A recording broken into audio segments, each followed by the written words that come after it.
ان میں 26 معصوم سولینز شہید ہو چکے ہیں اور 46 انجرڈ ہیں. I will repeat, at 6 locations where the Indians attacked last night,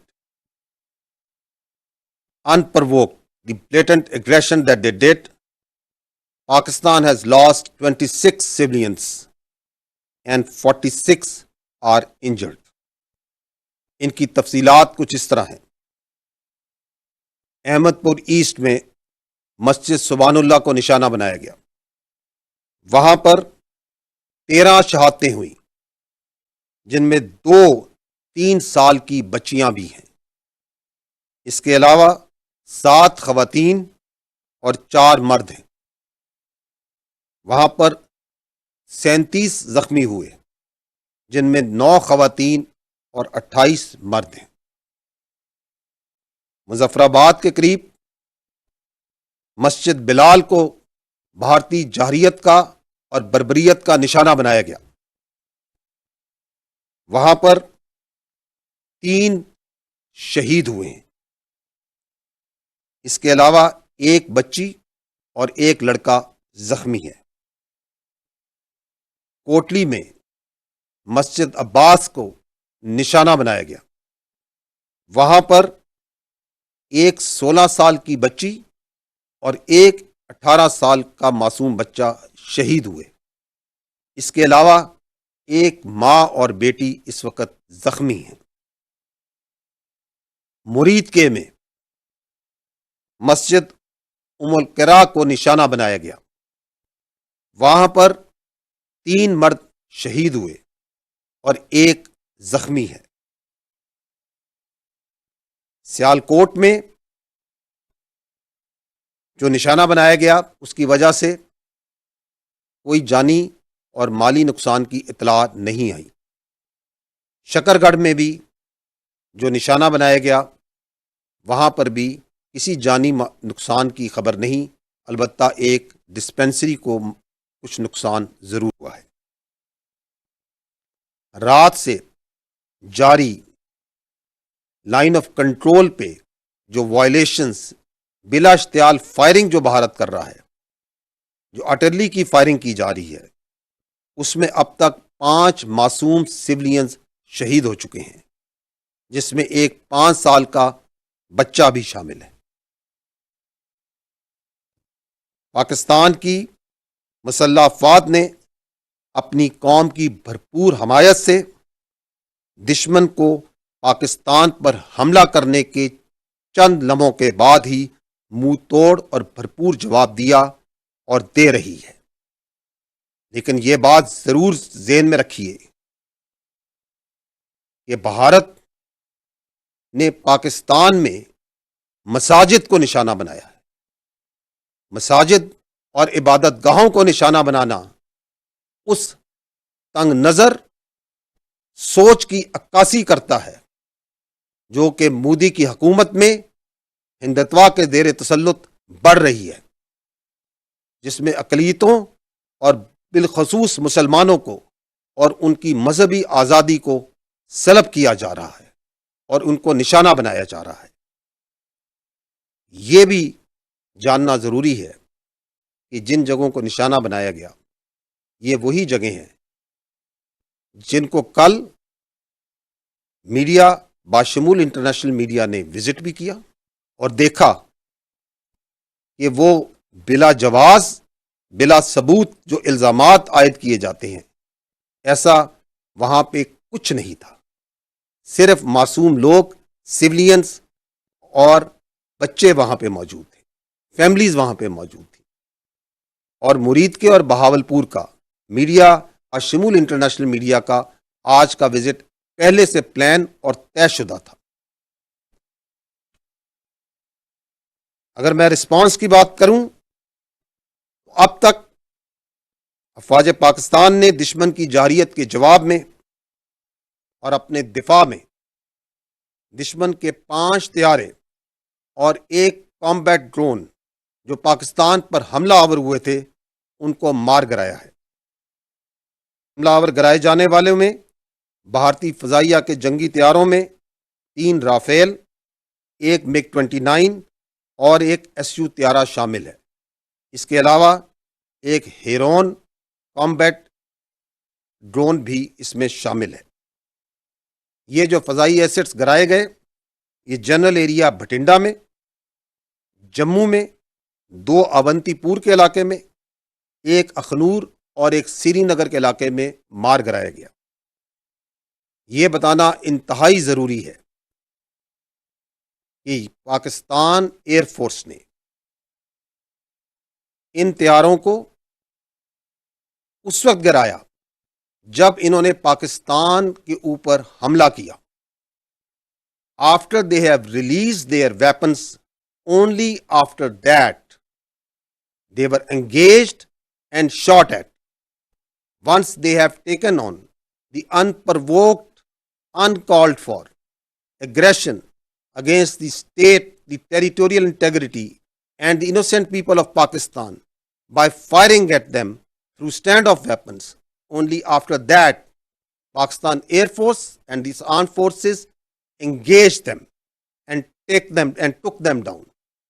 It should also be noted that the Pakistan armed forces could have shot even more than 10 of their aircraft, but we exercised restraint, and at no time any of their aircraft was allowed to enter into Pakistan's airspace, and also at no time none of Pakistan aircraft went into Indian airspace. یہ بھی جاننا ضروری ہے کہ الحمدللہ پاکستان فضائیہ کے تمام طیارے، تمام ایسٹس مکمل طور پر محفوظ ہیں۔ اس فضائی جنگ کے علاوہ دشمن نے لائن آف کنٹرول اور ورکنگ باؤنڈری پر بلا اشتعال گولہ باری اور سیز فائر وائلیشنز شروع کی، جس کا پاکستانی فوج نے دندان شکن جواب دیا اور اس کی متعدد پوسٹوں کو تباہ کیا۔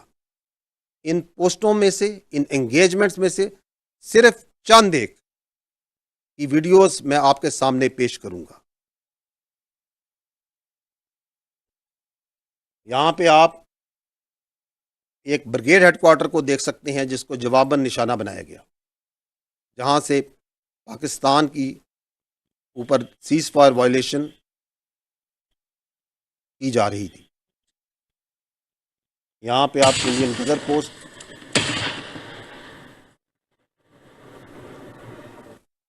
چھتری پوسٹ، جورا پوسٹ،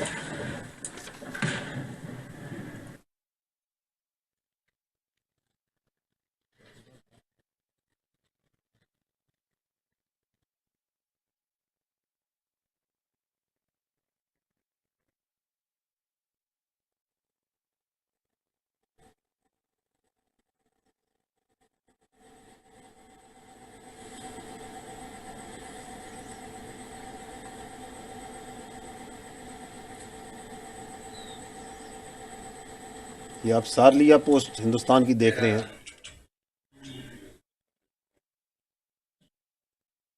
یہ چند ایک صرف انگیجمنٹس ہیں جو کہ کل رات کو پاکستان نے اپنے دفاع میں، اور جو انڈیا نے ایگریشن کی اور سیز فائر وائلیشنز کی اور وہاں سے گولہ باری کی، اس کے جواب میں کی گئی ہیں۔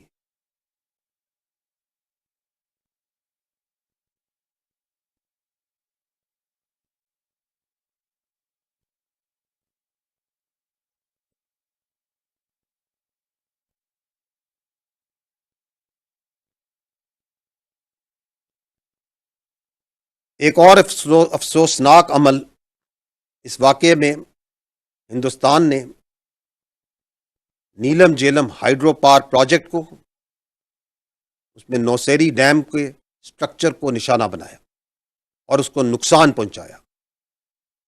ہائیڈرو سٹرکچرز کو نشانہ بنانا ایک ناقابل قبول اور خطرناک ایسکیلیشن ہے۔ کیا ہندوستان پاکستان کے عوام کے پانی کو نقصان پہنچانا چاہتا ہے؟ کیا وہ جانتا ہے کہ اس کے کیا کانسیکوینسز ہوں گے، اس کا کیا مطلب ہے، کیا انٹرنیشنل نارمز اور جنگی قوانین اور روایات اس بات کی اجازت دیتی ہیں کہ آپ کسی اور ملک کے پانی کے ذخائر، ڈیمز اور ہائیڈرو پاور سٹرکچرز کو نشانہ بنائیں۔ ایک اور خطرناک اور ناقابل قبول عمل جو کہ کل رات کو ہوا، وہ بھارت نے جب یہ بزدلانہ کارروائی کی تو اس وقت بہت سی نیشنل اور انٹرنیشنل فلائٹس پاکستان کی ایئر اسپیس میں موجود تھیں، and thousands of civilian passengers lives were put in grave danger. At that time, there were 57 international flights that were operating inside Pakistan airspace. The consequences of any of them being hit perhaps didn't even cross the minds of those who were undertaking this senseless aggression that they did yesterday. چونکہ یہ ایک developing situation ہے، تو جیسے جیسے واقعات آگے بڑھیں گے میں آپ کو ان تفصیلات سے آگاہ کرتا رہوں گا۔ میں یہ کہنا چاہوں گا کہ بھارت نے پاکستان کے خلاف جو جارحیت کی ہے، اب پاکستان کی جانب سے اس جارحیت کا، اس ایگریشن کا بھرپور جواب دیا جا رہا ہے اور دیا جاتا رہے گا۔ بھارت نے پاکستان پر بزدلانہ طریقے سے رات کے اندھیرے میں حملہ کیا ہے اور پاکستان کی جری قوم کو للکارا ہے۔ اس کی اس غلط فہمی کو یقیناً ٹھیک کر دیا جائے گا۔ کیا بھارت یہ نہیں جانتا کہ we are a battle hardened army and that we in the armed forces of Pakistan love and embrace shahadat much more than you fear death.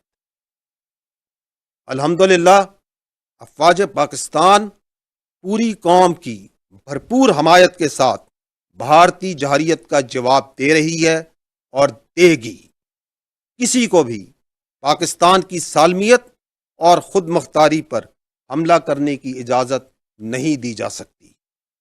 ملک کی سرحدوں کا دفاع، اس پاک دھرتی کا دفاع اور اس پہ جان دینا ہمارا نصب